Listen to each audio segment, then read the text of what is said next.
On his wedding anniversary, my son humiliated me in front of a room full of guests. "You're worthless," he said. "A sick old woman who can't even stand up straight." His friends laughed, and he went on, "All you do is spend my money on doctors." I walked out that night. The next day, his laughter turned to silence. Don't forget to subscribe to the channel and comment where you're watching from. The champagne flute trembled in my arthritic fingers as Murray's words echoed through the crowded backyard. "You're worthless, a sick old woman who can't even stand up straight." The late September sun cast long shadows across the manicured lawn of his suburban Atlanta home, but suddenly, everything felt cold. I stood there in my best aquamarine dress, the one I'd pressed that morning with such care, the one I'd bought specifically for this celebration of his 15th wedding anniversary. Around me, his friends erupted in laughter, their faces flushed with alcohol and cruel amusement. Someone actually applauded. The sound cut through me like broken glass. "All you do is spend my money on doctors," Murray continued, his voice carrying that particular brand of righteousness that comes with 3 beers and an audience hungry for entertainment. "Worthless old bat." The barbecue smoke drifted past us, carrying the scent of charred meat and my burning dignity. I wanted to disappear into the Georgia clay beneath my sensible shoes. Instead, I carefully set down the champagne flute on the nearest patio table, the crystal making a small, definitive clink against the wood. 53 years ago, I had held this same man as a newborn, his tiny fist wrapped around my finger with desperate need. I had walked the floors with him during colic, scraped together grocery money when his father left us, worked double shifts at the textile mill so he could have new shoes for school. I had cheered at every Little League game, helped with homework until my eyes burned, saved for his college tuition by eating peanut butter sandwiches for lunch every day for 3 years. Now he stood 6 feet away, his belly straining against his polo shirt, his face red with alcohol and something darker, a cruelty I didn't recognize.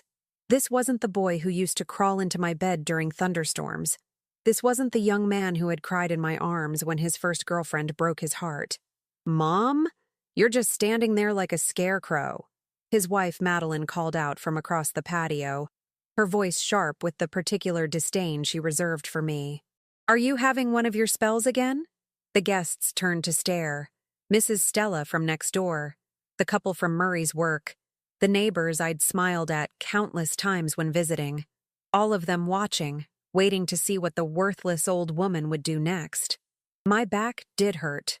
Had hurt for months now, ever since the fall in my apartment. The doctor said it was compression fractures in my spine, age-related, treatable but not curable. Physical therapy helped, but some days I did walk with a slight stoop. Some days I did move slowly, deliberately, like someone carrying invisible weight. The medical bills had been substantial. My Medicare covered most of it, but not all. When Murray offered to help with the copays, I had been grateful, foolishly grateful. I thought it was love, not an investment in ammunition for future humiliation. "Well?" Madeline pressed, her acrylic nails tapping against her wine glass. "Cat got your tongue?" I found my voice, though it came out smaller than I intended. "I think I should go." "Good idea," Murray said, not even looking at me now. He was already turning back to his friends, dismissing me like I was hired help who had overstayed her welcome. "Madeline will call you a cab." "Actually," I said, my voice gaining strength from somewhere deep inside, "I'll walk." It was only 8 blocks to the bus stop. 8 blocks through this neighborhood where every house looked like a magazine spread, where every driveway held 2 cars, and every yard was perfectly maintained by crews of landscapers. I could walk 8 blocks, even with my aching back. "Don't be ridiculous," Madeline said, but there was no kindness in it, just irritation at having to deal with me for a few more minutes. "You'll take forever." "I'll manage." Murray laughed, a sound I'd once found musical. "See? Stubborn as always. Never could take help gracefully." The irony of it hit me like a physical blow. I had spent 73 years helping others, gracefully and without complaint. I had helped my own mother through her final illness, changing her sheets and feeding her soup when she could no longer hold a spoon. I had helped raise my sister's children when she was too overwhelmed to cope. I had helped countless neighbors, church members, and strangers who needed a hand. But when I needed help, when my body betrayed me with age and injury, suddenly I was ungraceful. Suddenly, I was a burden. I walked through their perfect house to retrieve my purse from the entry table. The walls were lined with family photos, but I noticed something I'd never seen before. In every single frame, I was either cropped out or absent entirely. Christmas mornings, birthday parties, graduations, all documented as if I had never existed. The realization should have hurt more than it did. Instead, it felt like confirmation of something I'd been refusing to acknowledge for months. My hands shook as I gathered my things. The small purse my mother had given me for my 50th birthday. The light sweater I'd brought in case the evening turned cool. The card I'd written for Murray and Madeline, tucked with a check for $200. Money I'd saved from my Social Security by skipping meals and walking instead of taking the bus. I left the card on their granite countertop, but I kept the check. The walk to the bus stop took 23 minutes. I timed it, focusing on the steady rhythm of my feet against the sidewalk, rather than the fire shooting up my spine with each step. The evening air was crisp with the promise of fall, and somewhere in the distance, I could hear the faint sound of children playing. When the bus arrived, the driver, a woman perhaps my daughter's age, helped me up the steps with genuine kindness. "You okay, honey?" she asked, her brown eyes warm with concern. "I'm fine," I told her, and for the first time in hours, it didn't feel like a lie. I rode the bus all the way downtown, past the stops I should have taken to get home to my small apartment. Instead, I got off at Centennial Olympic Park and sat on a bench facing the fountain. The water danced in the fading light, and I watched families walking past, children clutching balloons, couples holding hands, grandparents pushing strollers with the patience and joy I'd once known. A text message buzzed on my phone. "Murray, Mom, Madeline thinks you're upset. Call when you get home so we know you're safe." I stared at the message for a long time. Such casual dismissal, wrapped in false concern. No apology. No acknowledgement of what had happened. Just an expectation that I would fall back into line. Grateful for their minimal attention. I turned off my phone and dropped it into my purse. The fountain continued its endless dance, and I sat there as the sun set over Atlanta, feeling something I hadn't felt in months. Not happiness exactly, but something cleaner, simpler, clarity. For the first time in years, I wasn't thinking about what Murray needed, or what Madeline expected, or how I could make myself smaller and less inconvenient. I was thinking about what I wanted, and what I wanted was to never again stand in a room full of people who saw me as nothing more than an expensive burden. A jogger passed by, her gray ponytail bouncing with each step. She looked to be about my age, maybe older, but she moved with confidence and strength. She caught my eye and smiled. Not the pitying smile I'd grown accustomed to, but the kind of acknowledgement one person gives another, equal to equal. I smiled back, and something inside me that had been sleeping for a very long time began to stir. The park grew quieter as evening deepened. Security guards made their rounds, nodding politely but not hurrying me along. Street lamps flickered on, creating pools of warm light along the pathways. In the distance, I could hear the soft hum of traffic and the occasional laugh from late diners at nearby restaurants.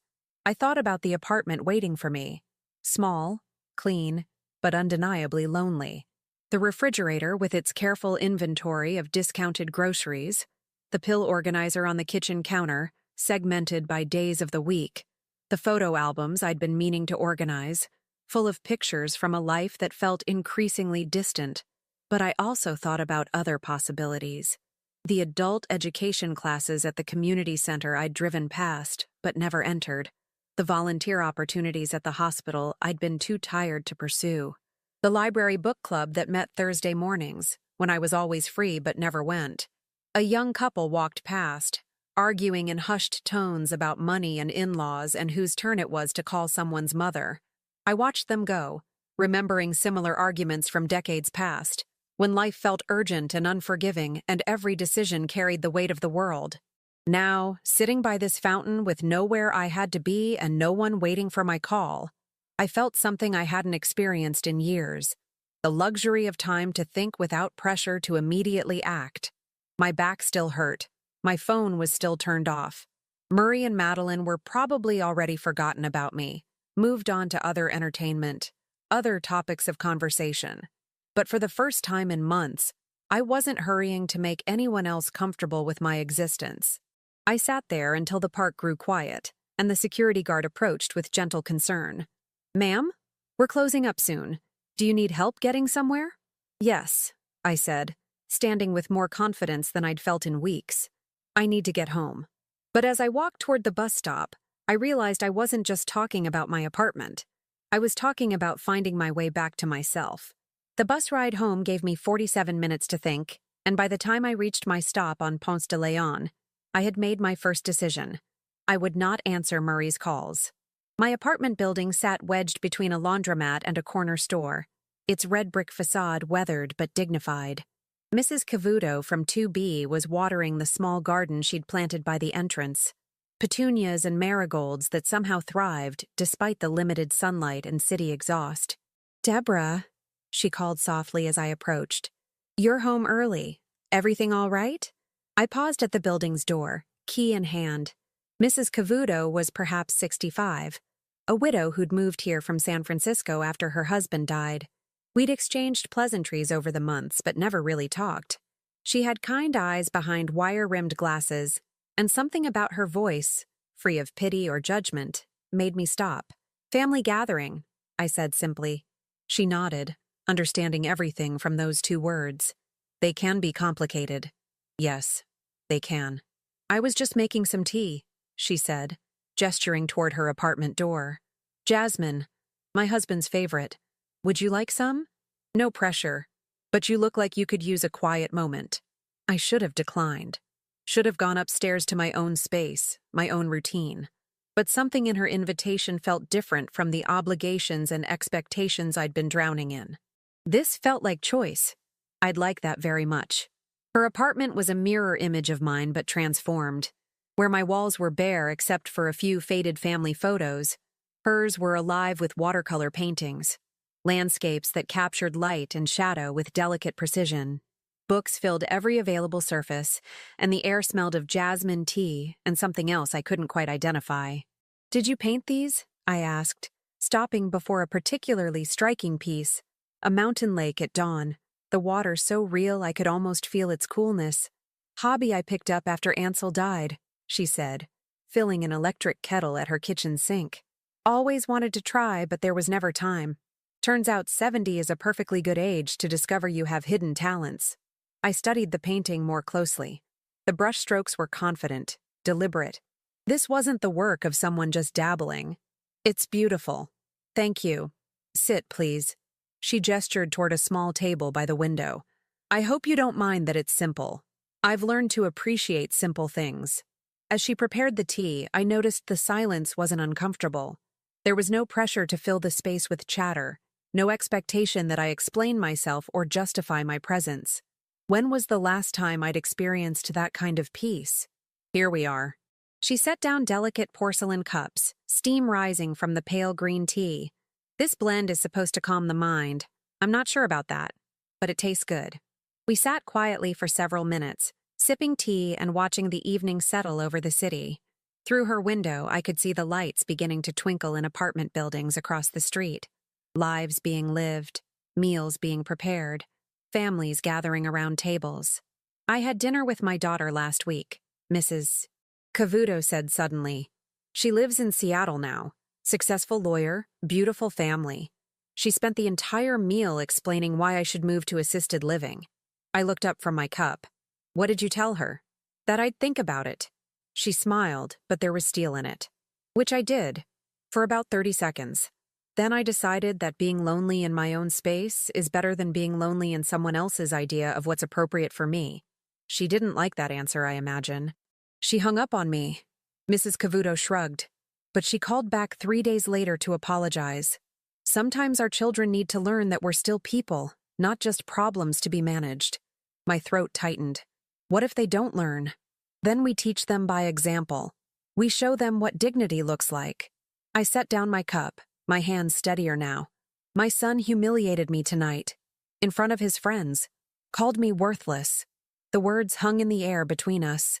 I expected her to offer platitudes, to suggest I was misunderstanding, to make excuses for Murray the way I'd been making excuses for him for months. Instead, she leaned back in her chair and studied me with those intelligent eyes. How did that make you feel? Angry, I admitted, and ashamed, and tired. So very tired of being grateful for scraps of attention. Good. I blinked. Good? Anger is useful, Deborah. It tells us when our boundaries have been crossed. The trick is knowing what to do with it. She refilled our cups, the jasmine scent rising between us like a prayer. Outside, a siren wailed in the distance, but here in this small sanctuary, everything felt still and purposeful. I've been thinking about my mother lately, I said, surprising myself. She died when I was 45. Cancer. Near the end, she made me promise something. Mrs. Cavuto waited, giving me space to find the words. She said, "Don't spend your old age begging for love from people who've already decided you're not worth their time." I thought I understood what she meant then, but I didn't. Not really. And now? Now I think I've been breaking that promise for years. We finished our tea as full darkness settled over the city. Mrs. Cavuto showed me more of her paintings, a series of portraits she'd been working on, faces of people she'd observed in coffee shops and parks. Each face told a story, captured some essential truth about resilience or joy or quiet strength.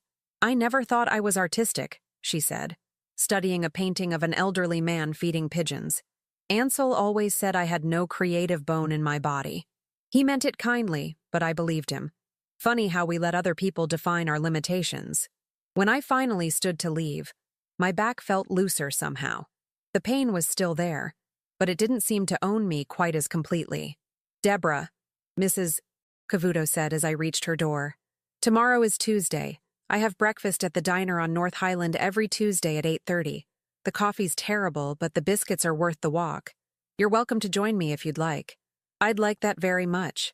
Back in my own apartment, I moved through my evening routine with unusual awareness.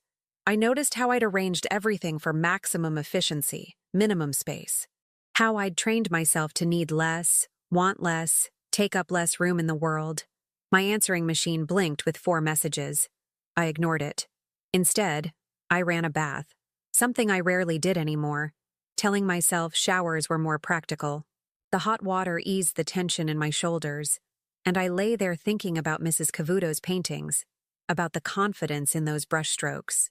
When was the last time I'd done something just because I wanted to? The phone rang 3 times while I soaked. Each time, I let it go to the machine. Later, wrapped in my robe and feeling more relaxed than I had in months, I finally listened to the messages. Murray's voice tight with irritation. "Mom, where are you? Madeline's worried. Call me back." Madeline's voice, not worried at all. "Deborah, we need to know you got home safely. It's only polite." Murray again. "This is ridiculous. You're acting like a child. Call me." And finally, a voice I didn't immediately recognize. Softer, uncertain. "Grandma? It's Audrey. I heard what happened tonight. I'm sorry. I wanted to say something, but anyway, I'm sorry. Can you call me? Please?" Audrey, Murray's youngest daughter, 19 years old and away at college. I hadn't spoken to her in months, not since she'd left for her sophomore year at the University of Georgia. She'd always been different from her older siblings, quieter, more thoughtful, less likely to laugh at cruel jokes. I played her message 3 times, hearing something in her voice I hadn't heard from anyone in my family for a very long time. Genuine concern. Not obligation. Not duty. Something that sounded almost like love. But it was nearly midnight now. Too late to call anyone back. The decisions could wait until morning. I made myself a cup of chamomile tea and sat by my small living room window, looking out at the city lights. Somewhere out there, Mrs. Cavuto was probably reading or working on another painting. Somewhere out there, Audrey was perhaps lying awake in her dorm room, thinking about her grandmother's humiliation and her own silence. And somewhere out there, Murray and Madeline were probably discussing what to do about me, how to manage the problem I'd become. Let them discuss, I thought. Let them plan and strategize and decide what's best for the difficult old woman. Tomorrow, I would have breakfast with someone who saw me as a person worth knowing. Tomorrow, I would make my own decisions about how to spend my day, my energy, my remaining years. Tonight, for the first time in longer than I could remember, I would go to sleep without worrying about anyone else's expectations. I finished my tea and turned off the lights, but before heading to my bedroom, I caught my reflection in the darkened window. The woman looking back at me was 73 years old. Yes. Her back was curved from compression fractures. Her hair was gray and thinning. Her face was lined with decades of worry and sacrifice. But her eyes held something I'd forgotten was there. Fire. I slept better that night than I had in months, and when I woke at 7 the next morning, I knew exactly what I was going to do. First, I would have breakfast with Mrs. Cavuto. Then I would call Audrey back, and then I would begin the careful, deliberate process of reclaiming my life. Murray's money could buy him a lot of things, but it couldn't buy him the right to steal my dignity. That, I was keeping for myself. The diner on North Highland looked like it hadn't been updated since 1975, and I loved it immediately. Red vinyl booths, black and white checkered floors, and the kind of waitress who called everyone Han without irony. Mrs. Cavuto, Sylvia, she insisted I call her, was already seated when I arrived, reading a paperback novel with a cup of coffee steaming beside her. "You came," she said, looking genuinely pleased as I slid into the booth across from her. I said I would. Yes, but people say a lot of things they don't mean. I've learned to be pleasantly surprised when they follow through. The waitress, a woman about 40 with tired eyes and efficient movements, appeared with a coffee pot. "What can I get you, hun?" "Coffee and the biscuits, please," I said, remembering Sylvia's recommendation. "Make that 2 orders of biscuits," Sylvia added. "We're celebrating." "Celebrating what?" I asked after the waitress moved away. "Tuesday morning freedom. The luxury of eating breakfast with someone who chooses to be here." The coffee was indeed terrible, bitter and overbrewed, but the biscuits were revelatory, flaky, buttery, still warm from the oven. We ate in comfortable silence for a few minutes, watching the morning rush hour through the diner's large windows. "Did you call your son back?" Sylvia asked eventually. "No, but I did call my granddaughter, Audrey. She left a message last night." "And?" I took a sip of the awful coffee, using the pause to organize my thoughts. "She apologized for what happened. Said she wanted to speak up but didn't know how. She's coming home this weekend." "That's something." "Yes, but it also made me realize how long it's been since anyone in my family has had a real conversation with me." Audrey sounded surprised when I actually answered the phone, like she expected my voicemail. Sylvia nodded slowly. "When Ansel was dying, his brother started treating me like I was already dead too. Not maliciously, but like I was just an extension of Ansel, with no independent existence. When Ansel passed, it took me months to remember that I was still a whole person." "How did you remember?" "I started painting, started reading books Ansel would have hated, started eating foods he couldn't stand. Small rebellions, but they added up to something bigger." The diner door chimed as new customers entered. Construction workers grabbing coffee before their shift, a mother with 2 small children ordering pancakes to go. Life continuing its ordinary rhythms while I sat here contemplating revolution. My phone buzzed. Murray's name appeared on the screen. I looked at it, then deliberately placed the phone face down on the table and took another bite of biscuit. "That felt good, didn't it?" Sylvia observed. "Terrifying. But yes, good. The first boundary is always the hardest. After that, it gets easier." By the time we finished breakfast, I had learned that Sylvia had been a high school art teacher for 35 years, that she'd never had children, but had helped raise dozens of students who still sent her Christmas cards, that she'd been married to Ansel for 42 years and still talked to his photograph every morning while making coffee.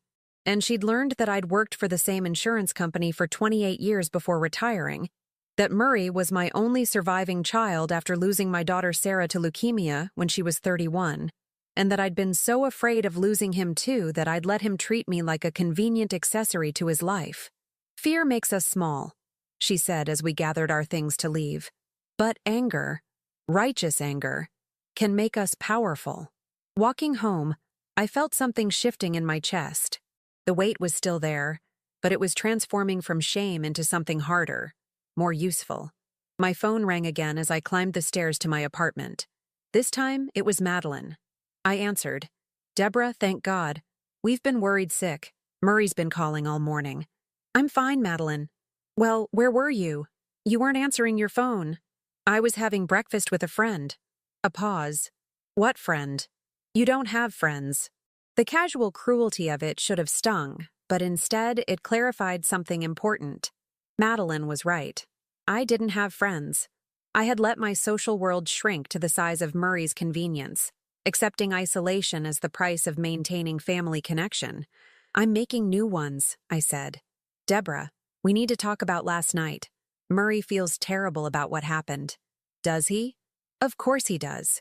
You know how he gets when he's been drinking. He didn't mean any of it." "Which part didn't he mean? The part where he called me worthless or the part where he said I was a burden?" Another pause, longer this time. "You're being dramatic. It was just family teasing. You're too sensitive."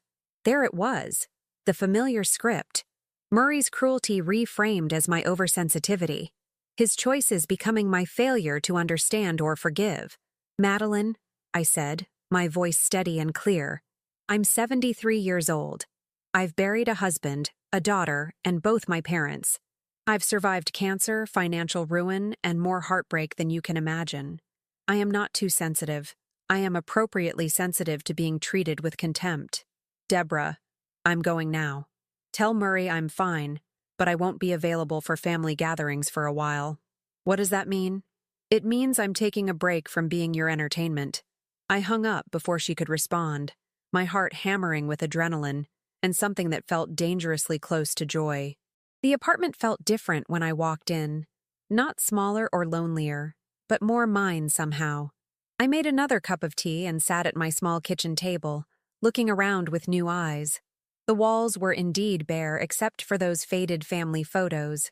When had I stopped decorating? When had I decided that my space wasn't worth investing in? I pulled out a notepad and began making a list. Things I want. New paint for the living room. Plants for the windows. Books from the library. Art supplies. Watercolors. A comfortable chair for reading. To learn something new. Things I don't want. To explain myself to Murray and Madeline. To pretend their cruelty is kindness. To make myself smaller for anyone's comfort. To spend my remaining years apologizing for existing. The list grew longer as the morning progressed. With each item, I felt a little more solid, a little more real. Around noon, Audrey called. "Grandma, I'm so glad you answered. I was afraid you might not want to talk to me after last night." "Why wouldn't I want to talk to you?" "Because I didn't defend you. Because I just stood there like a coward while Dad was being horrible." I could hear the tears in her voice, the genuine anguish of someone wrestling with her own moral failure. This was the Audrey I remembered, the little girl who used to sneak extra cookies to share with me, who'd always been troubled by unfairness, even when it didn't affect her directly. "You're 19 years old, Audrey. You were in an impossible position. That's not an excuse." I should have said something. Anything. "What would you say now if you could?" A long pause. "That you're not worthless. That you're one of the strongest people I know. That Dad was cruel and wrong and I'm ashamed of him." "Then say that now. Say it to me. Grandma, you're not worthless. You're one of the strongest people I know. Dad was cruel and wrong, and I'm ashamed of him." "Thank you, sweetheart. That means more to me than you know. Can I see you this weekend? I'm driving down Friday after my last class." "I'd love that. But not at your parents' house." "No, I want to come see you. Just us. Maybe we could go somewhere? Do something together?" "I'd like that very much." After we hung up, I sat with the warm feeling of being wanted for myself, not as an obligation or a burden. Audrey still saw me as a grandmother worth spending time with, worth defending, worth loving. That afternoon, I did something I hadn't done in years. I went shopping for myself, not for groceries or necessities, but for things I wanted. At the art supply store, I bought a small watercolor set, brushes, and paper. At the bookstore, I chose 3 novels I'd been meaning to read. At the garden center, I selected plants for my windows, herbs that would give my kitchen life and purpose. The total came to $87, money I would normally have saved or set aside for emergencies. Instead, I paid with cash and felt wealthy in a way that had nothing to do with my bank balance. Walking home with my purchases, I passed a hair salon. Through the window, I could see women being transformed. Gray hair-colored, vibrant shades, outdated cuts refreshed into something modern and flattering. I stood there for several minutes, studying my reflection in the glass. When had I stopped caring about how I looked? When had I accepted that invisible was safer than noticeable? "Can I help you?" A young stylist had stepped outside, her own hair a striking silver blue that caught the afternoon light. "I was just looking," I said automatically. "Your hair has beautiful natural texture," she said, studying me with professional interest. "With the right cut, it could be stunning." "I'm 73. She laughed, not unkindly. "So, my oldest client is 86 and she gets more compliments than women half her age. Age doesn't disqualify you from looking fabulous." I thought about Mrs. Cavuto's paintings, about the confidence it must have taken to start something new at 70, about Audrey driving down just to spend time with me, about the terrible coffee that somehow tasted perfect because I'd chosen to be there. "Do you have any appointments available this week?" "For you? I'll make time." "How about Thursday afternoon?" "I'll take it." Back home, I arranged my new plants on the windowsill and set up the watercolor supplies on my kitchen table. I didn't know how to paint, had never shown any artistic inclination, but something about the clean brushes and pristine paper felt full of possibility. My phone rang again. Murray.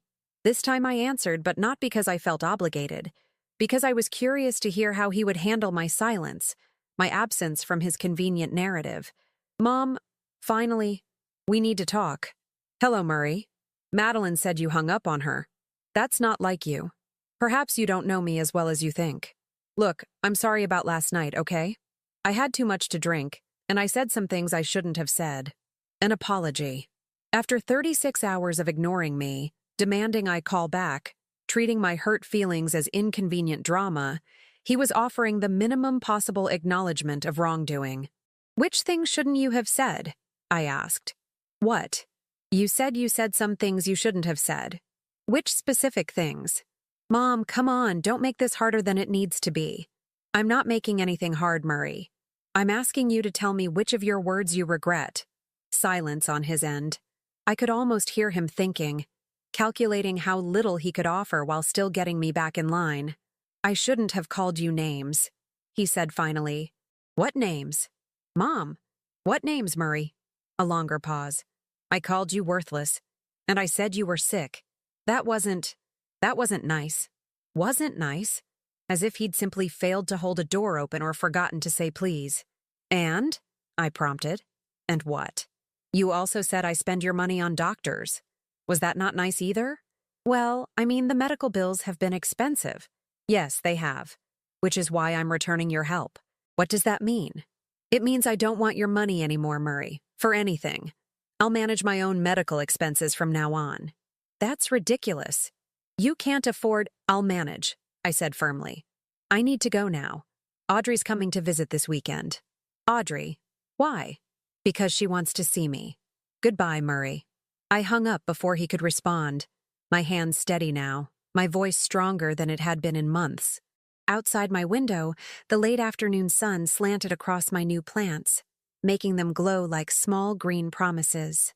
I picked up a paintbrush, dipped it in clean water, and touched it to the paper. I had no idea what I was doing, but for the first time in years, that felt like freedom rather than failure. Thursday afternoon at the salon, I watched decades of careful invisibility fall to the floor in silver-gray wisps. The stylist, Cynthia, her name was, worked with the focused intensity of a sculptor, cutting and shaping until something entirely new emerged in the mirror. "Oh my God," I breathed, not recognizing the woman staring back at me.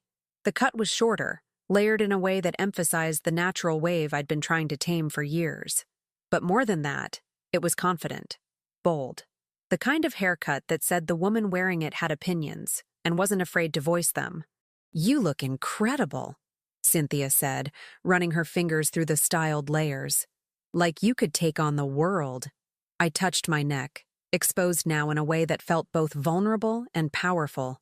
I feel different. Good different? Dangerous different. She laughed. Even better. That'll be $65. I paid without hesitation, leaving a generous tip. Walking home, I caught my reflection in shop windows and felt a thrill of recognition. This was what I had looked like at 40, at 50, before I learned to make myself small and apologetic, before I decided that taking up space was selfish. Mrs. Cavuto, Sylvia, was in the building's entrance garden again, this time painting watercolor sketches of her flowers. She looked up as I approached, and her face broke into a wide smile. "Deborah, you look absolutely stunning. I feel like a different person. You look like the same person, just more yourself, if that makes sense." It made perfect sense. That evening, as I practiced with my own watercolors, making muddy attempts at the view from my window, my phone rang constantly. Murray. Madeline. Murray again. I let each call go to voicemail, focusing instead on the simple pleasure of watching colors bleed and blend on paper. The messages, when I finally listened to them, told their own story. Murray, increasingly agitated. "Mom, this is getting ridiculous. Madeline says you're being dramatic about your medical bills. We need to talk like adults." Madeline, sharp with annoyance. "Deborah, this silent treatment is childish. Murray is trying to apologize, and you're acting like he committed some terrible crime." Murray again, his voice taking on the edge I remembered from his teenage years. "Fine. If you want to be stubborn, be stubborn. But don't come crying to us when you can't afford your medications." I deleted each message after listening, watching the numbers disappear from my screen like erasures of old mistakes. Friday evening, Audrey arrived just as I was finishing a simple dinner of soup and salad. I opened the door to find my granddaughter holding a bottle of wine and wearing an expression of nervous determination. "Grandma, you look amazing. Did you do something to your hair? I got it cut. Do you like it? I love it. You look fierce." Audrey had inherited my height and her grandfather's dark eyes, but she carried herself with a confidence I'd never possessed at her age. She was studying journalism at UGA, planning to work for a newspaper or magazine, determined to tell stories that mattered. "How are your parents handling your visit?" I asked as she settled onto my small sofa. "They don't know I'm here. They think I'm studying at the library." "Audrey, Grandma, I need to tell you something. About last Saturday night." I poured us both glasses of the wine she'd brought, a nice Pinot Grigio that must have cost her more than she could afford on her part-time job. "I've been thinking about what happened all week," she continued, "and I realized something awful.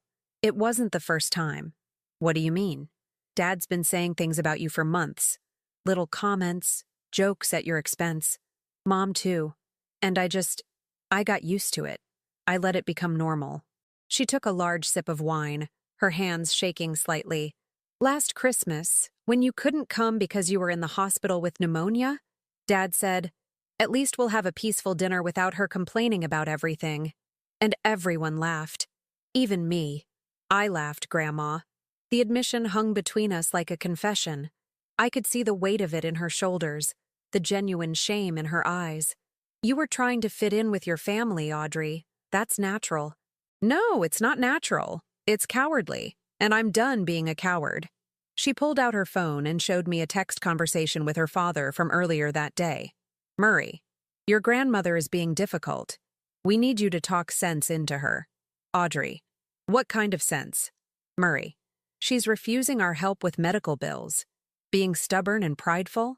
Audrey, 'Maybe she doesn't want help from people who call her worthless.' Murray, 'You don't understand the situation.' Audrey, 'I understand perfectly. You humiliated your own mother, and now you're angry that she won't pretend it didn't happen.'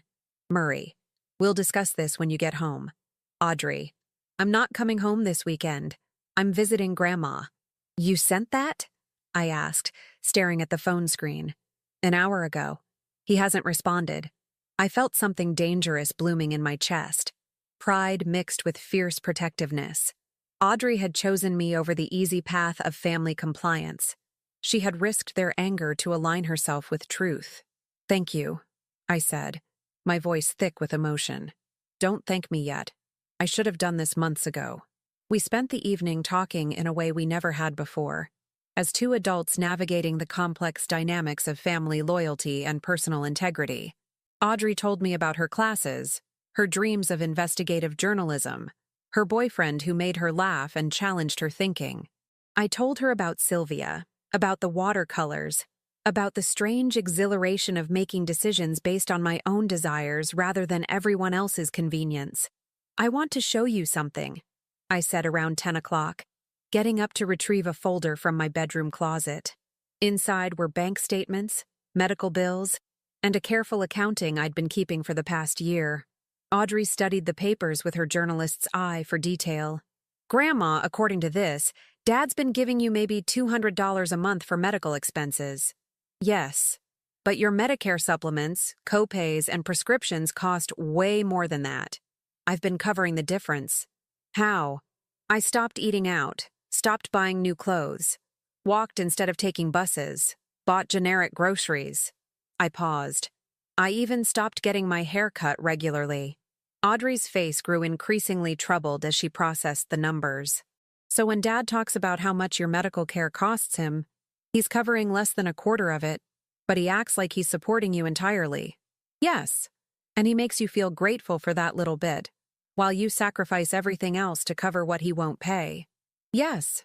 Audrey set down the papers and looked at me with something approaching awe.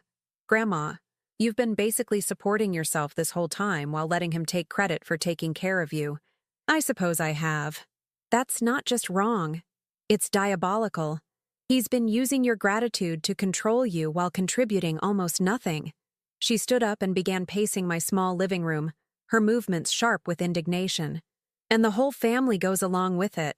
We all act like Dad's this generous son taking care of his aging mother, when really you're the one making all the sacrifices." "Audrey, no, this is important. Do you realize what this means? You don't need him at all.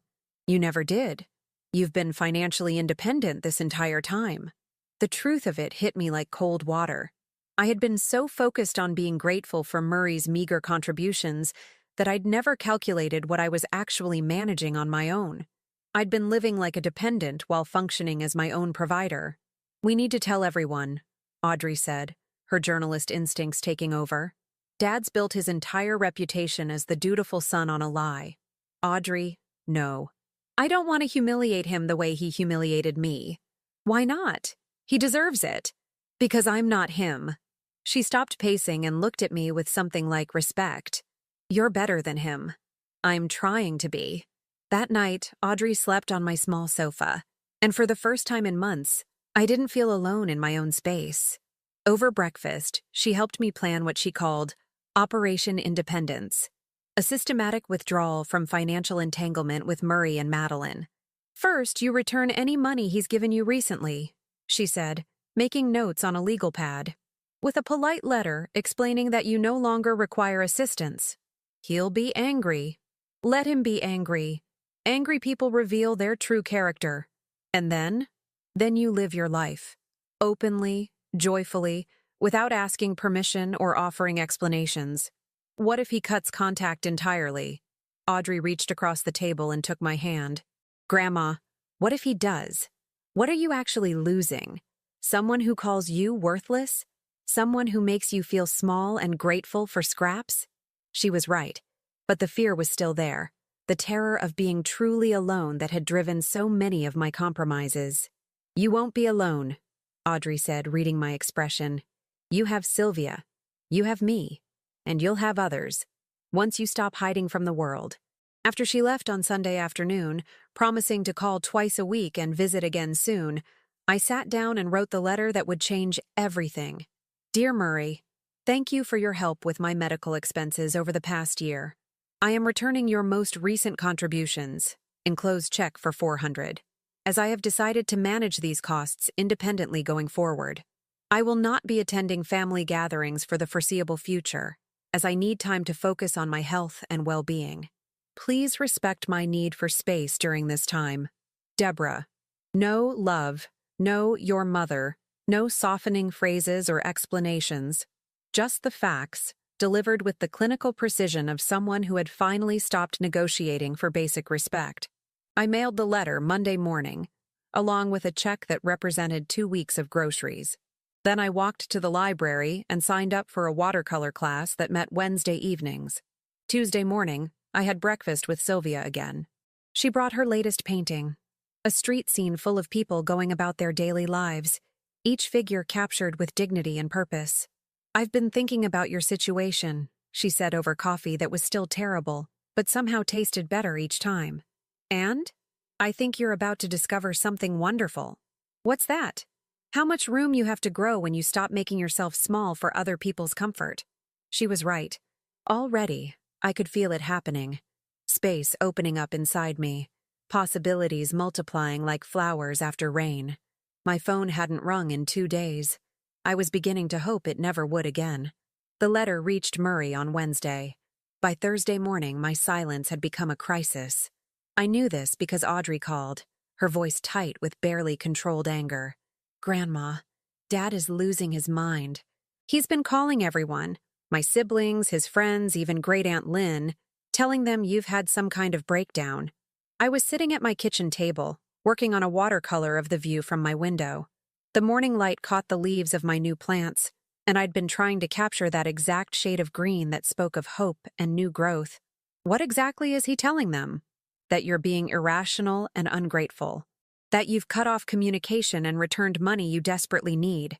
He's painting himself as the long-suffering son dealing with a difficult, possibly senile mother." I set down my brush and considered this. It was exactly what I'd expected.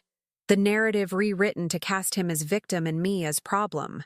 But something had changed in the past week. His opinion of my mental state no longer felt like the defining truth of my existence. "What do you think, Audrey? Do I seem senile to you?" "You seem clearer than you've been in years. Sharper. More like the grandmother I remember from when I was little. The one who never backed down from anything." "Good. Because your father is about to discover just how clear my thinking has become." That afternoon, I received an unexpected visitor. Madeline appeared at my door around 3 o'clock, dressed in her usual armor of expensive clothes and aggressive jewelry. But something was different in her demeanor, a brittleness I'd never seen before. "Deborah, we need to talk." "Do we? May I come in?" I considered refusing, then decided I was curious to hear what she had to say. I stepped aside and let her enter, watching as she took in the changes to my apartment. The plants, the art supplies, the general air of someone who had stopped apologizing for existing. "You look different," she said, settling onto my sofa without invitation. "I had my hair cut. It's very dramatic." I smiled. "Thank you." Madeline shifted uncomfortably, clearly having expected a different response. "Deborah, Murray is worried about you. We both are." "I'm fine, Madeline." "Are you?" "Because this behavior, returning money, cutting off contact, it's not like you. Perhaps the person you thought you knew wasn't really me at all." She blinked, thrown off script. "What does that mean?" "It means I've stopped pretending to be grateful for being treated badly." "Murray doesn't treat you badly. He's been incredibly generous." "Madeline," I interrupted, my voice calm but firm. "I've run the numbers. Murray's contributions cover roughly 23% of my medical expenses. I cover the rest, plus all my living costs, from my Social Security and small retirement savings." "That's not the point." "It's exactly the point. He takes credit for supporting me while I support myself. Then he uses that false narrative to justify treating me with contempt." Madeline's perfectly made-up face was beginning to show cracks. "You don't understand the pressure he's under, the stress of worrying about you." "What stress, Madeline? I take care of myself. I pay my own bills. I don't ask him for anything except basic respect, and apparently that's too much to ask." "You're being unreasonable." "I'm being clear. There's a difference." She stood abruptly, her composure slipping entirely. "This is Audrey's influence, isn't it? She's been filling your head with ideas. The only idea Audrey gave me was that I deserve to be treated with dignity. If that's revolutionary thinking in your family, perhaps you should examine your family. We've done everything for you. You've done the minimum required to maintain the illusion of being good people. There's a difference. Madeline's face flushed red. After everything Murray has sacrificed for you, what has he sacrificed, Madeline? Specifically, what has he given up for me? Silence. She opened her mouth, closed it, opened it again. The money, $200 a month. Less than you spend on your weekly hair appointments. The worry. About what? I'm healthy for my age, independent, and I don't burden you with visits or demands for attention. The responsibility of doing what? Sending me a check once a month and calling me worthless at parties? Madeline stood there, her expensive purse clutched against her chest like armor. For the first time in the 15 years I'd known her, she had nothing to say. I think you should leave now, I said gently. Deborah, please. Think about what you're doing. Murray is your only family. No, I said, walking to the door and opening it.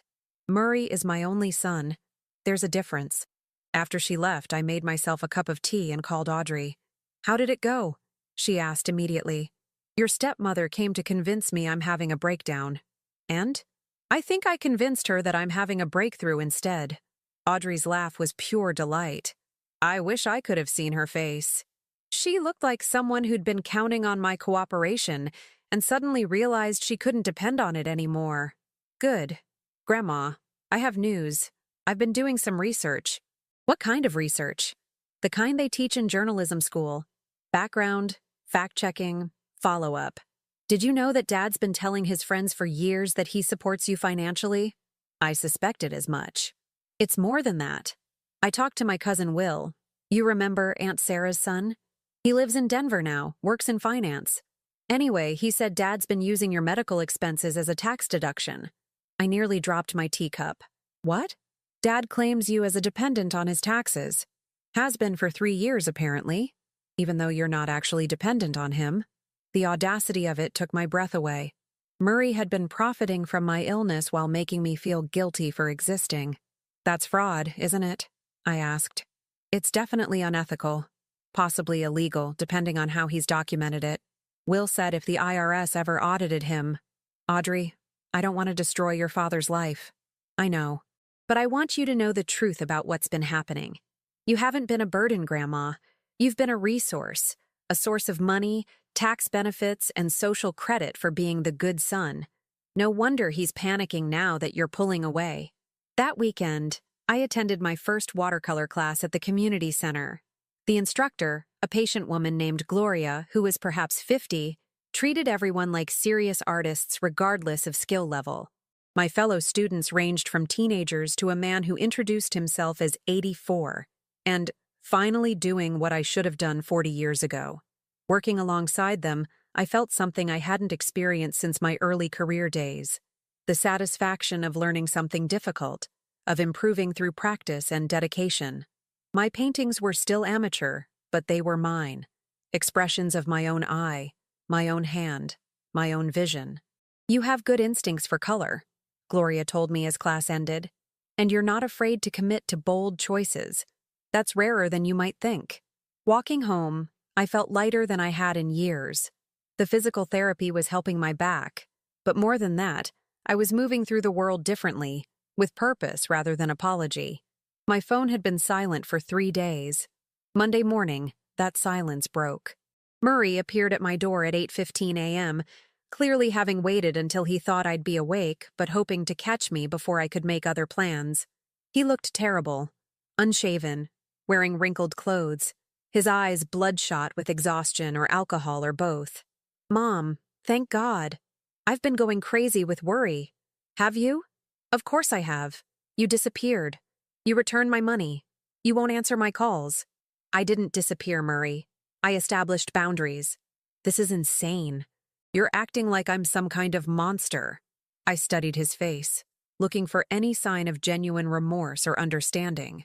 All I saw was frustration at being inconvenienced, anger at having his control challenged.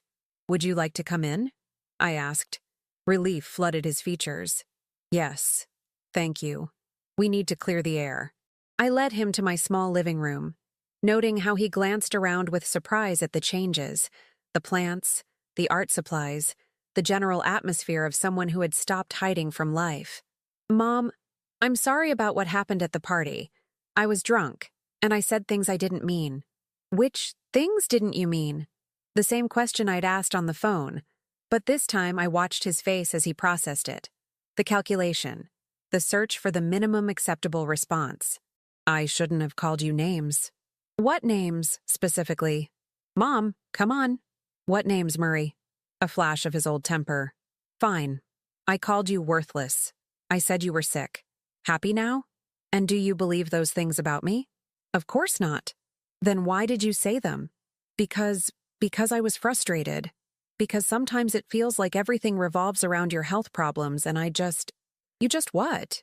"I just wanted one evening where I didn't have to think about it, where I could enjoy my own party without worrying about whether you were comfortable or needed something or—" There it was. The truth beneath the lies. I wasn't a burden because I was expensive or demanding. I was a burden because my very existence reminded him that he had responsibilities, that love required attention and effort. "Murray," I said carefully, "when was the last time I asked you for anything?" "What do you mean?" "When did I last call and ask for help? When did I last request money or rides or assistance with anything?" He frowned, thinking. "I don't know. You don't really ask for things." "That's right. I don't. So when you say everything revolves around my health problems, what you really mean is that everything revolves around your guilt about not caring enough to actually help. That's not— You give me just enough money to feel generous and claim tax benefits, but not enough to actually make a difference. You include me in family events just enough to appear dutiful, but not enough to make me feel welcome. You've created the perfect arrangement. Maximum credit for minimum investment." Murray's face was cycling through emotions. Confusion, anger, something that might have been shame if he were capable of it. "But here's what you didn't count on," I continued, my voice gaining strength with each word. "You didn't count on me figuring it out. You didn't count on me deciding that being alone is better than being tolerated. You didn't count on me choosing dignity over your conditional acceptance. Mom, you're my mother. Of course I love you." "Love?" I stood up, and for the first time in our conversation, he had to look up at me. "Love doesn't humiliate people at parties. Love doesn't make people feel grateful for scraps. Love doesn't reduce someone to a tax deduction and a source of social credit. You don't understand the pressures I'm under." "I understand perfectly. I understand that maintaining your image as the good son requires just enough contact with me to appear dutiful, but not enough to actually inconvenience you. I understand that my gratitude has been essential to making that arrangement work." I walked to my small desk and pulled out a folder. Copies of all the documents Audrey and I had organized over the weekend. "I also understand that you've been claiming me as a dependent on your taxes while I've been supporting myself." "That's fraud, Murray." His face went white. "How did you— I'm old, not stupid. And I have a granddaughter who knows how to research." "Mom, you don't understand how taxes work. I understand that you've been profiting from my illness while making me feel like a burden for existing." He slumped in my chair, suddenly looking older than his 53 years. "What do you want?" "Nothing from you. That's the point. I want nothing from you at all. You can't just cut me out of your life." "I'm not cutting you out. I'm choosing myself in. For the first time in years, I'm putting my own well-being first. And if I don't accept that—" I looked at my son, this man I'd raised with such hope, such love, and felt only a vast, clean emptiness where my need for his approval used to live. "Then you'll learn to live with the consequences of your choices, just like I've had to learn to live with mine." He left without another word, and I watched from my window as he sat in his car for nearly 10 minutes, phone pressed to his ear, probably calling Madeline, probably strategizing about how to handle this new development. Let them strategize. Let them plan and worry and calculate. I had watercolors to practice and a life to reclaim. That evening, Sylvia knocked on my door with a bottle of wine and a painting she'd finished that afternoon. A portrait of an older woman with short silver hair and eyes full of fire. "I hope you don't mind," she said, "but you inspired me." I stared at the painting, seeing myself as she saw me, not as a burden or a problem to be managed, but as someone worth documenting, worth celebrating. It's beautiful, I whispered. So are you. Finally. We spent the evening on my small balcony, drinking wine and watching the city lights twinkle below us. Sylvia told me about the art show she was planning to enter, about the senior center where she'd started teaching watercolor basics to other women looking for new purposes. There's a whole world of us out here, she said. Women who've been made to feel invisible, who've been told their best years are behind them. But we're discovering something wonderful. What's that? That the years after 60 can be the most honest ones of our lives. No more pretending. No more making ourselves small. Just truth and dignity and the freedom to choose who deserves our energy. My phone had been silent for 2 days. Audrey called that night, her voice bubbling with something between excitement and disbelief. Grandma, you're not going to believe what happened. Tell me. Dad showed up at my dorm this afternoon. Demanded to know what I'd been telling you, what research I'd been doing. He was furious. And I told him the truth, that I'd helped you understand how you'd been supporting yourself all along, that I'd helped you see through his manipulation. How did he react? He threatened to stop paying for college. My heart sank. Audrey's education was everything to her pathway to independence, and the career she'd dreamed of since childhood. Oh, sweetheart, I'm so sorry. I never meant for this to affect you. Grandma, stop. Listen to me. I told him to go ahead. What? I told him to stop paying for college. I said I'd rather graduate with debt than graduate without integrity. Audrey, you can't do that. Your education is too important. And you know what happened next? He completely fell apart. Started crying about how his whole family was turning against him. How ungrateful we all were. It was pathetic, Grandma. Truly pathetic. I don't want him to suffer. Why not? He made you suffer for years. He humiliated you in front of his friends. He stole your dignity and made you grateful for it. Why don't you want him to face consequences? It was a fair question, one I'd been wrestling with since this all began. Because I'm not him, Audrey. I won't find satisfaction in his pain. Then find satisfaction in your freedom. The next morning, I woke to find Sylvia already in the garden, tending her flowers with the patient attention of someone who understood that beautiful things required daily care. I made coffee, good coffee, the expensive kind I'd been denying myself, and joined her outside. You look peaceful, she observed. I feel it. Is that strange? My son hasn't spoken to me in days. My daughter-in-law thinks I'm having a breakdown, and I feel more peaceful than I have in years. Not strange at all. Peace comes when you stop fighting battles you can't win and start focusing on the life you can control. We worked in the garden together, Sylvia teaching me to deadhead the spent blooms and water the roots without disturbing the delicate surface growth. There was something meditative about the work, something that connected me to the patient rhythm of growth and renewal. Sylvia, I said as we finished, would you like to have dinner tonight? I could cook. I'd love that, but only if you let me bring dessert. That evening, as I prepared a simple meal of roasted chicken and vegetables, I realized I was cooking for pleasure rather than mere sustenance for the first time in months. I set my small table with cloth napkins and the good dishes I'd been saving for special occasions, understanding finally that choosing to care for myself was occasion enough. Sylvia arrived with homemade apple crisp and a small wrapped package. What's this? A housewarming gift. For your new life. Inside was a small watercolor painting, the view from my kitchen window, but painted with such skill that it looked like a place worth living, worth cherishing. My plants glowed with inner light, and the city beyond looked full of possibility rather than indifference. You painted this from memory? I painted it from hope. This is how your life looks to me now, full of light and growth and beautiful potential. We ate slowly, talking about books and dreams and the strange gift of starting over at an age when most people think the important choices have all been made. Sylvia told me about her plans to travel, to visit art museums she'd only seen in books, to take painting workshops in places where the light was legendary. What about you? She asked. What do you want to do with your newfound freedom? I thought about it seriously. I want to learn things. I want to be useful in ways that matter to me. I want to stop being afraid of taking up space. Those are worthy goals. And I want to show Audrey that it's possible to choose dignity over convenience, even when it's difficult. Especially when it's difficult. After dinner, we sat on my small balcony, watching the city settle into evening. In the distance, traffic hummed its endless song, and somewhere a jazz saxophone played from an open window. "Sylvia," I said, "do you ever regret standing up for yourself? Even when it costs you relationships?" "Every day," she said without hesitation. "And every day I'm grateful I did it anyway." "Why?"